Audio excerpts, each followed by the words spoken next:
If there's anything Toronto's downtown core is known for, it's condos and lots of it. And it seems every time we take a turn in the city, another development is set to go up. But this ever-growing concrete jungle with very little green space leaves us vulnerable to flooding. And we've seen exactly how much damage downpour can cause. A world-class architect in town for a unique condo design has designed a couple of his projects worldwide and says he can tackle some of these issues.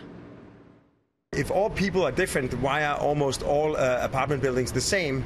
And if you look at Toronto, you can say the last couple of decades has very much been dominated by the big tower on the podium. And we thought we could break it down.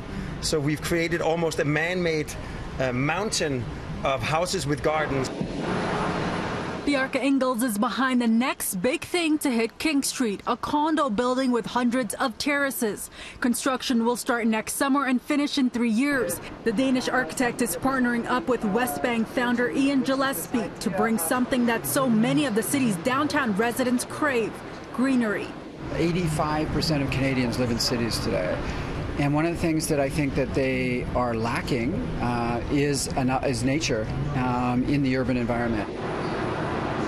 Ingels is behind many structures and buildings around the world, including in New York, where the Dryland project is in progress. It's a system that surrounds a vulnerable part of Manhattan with the intention to address climate vulnerabilities like hurricanes. This approach of trying to combine social and environmental benefit with sort of resilient necessity is a recipe that I think could work in many cities across the world and definitely also Toronto.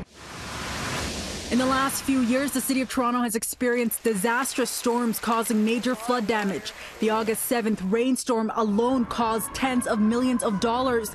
Ken Greenberg, an urban designer who has teamed up to work on the King Street project, says developments in Toronto should build with climate change in mind. These are occurring much more frequently, so everything that gets built nowadays has to take into account that greater vulnerability.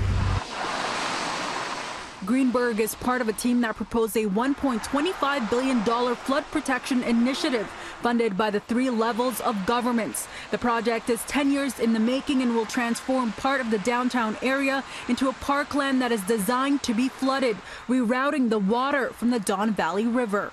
Moving a river, as you can imagine, is no small thing. So it's reshaping all of the land around the mouth of the Don River. This is designed to create an enormous capacity for the river to expand from really a very narrow, slow-moving body of water to a raging torrent coming down the Don Valley.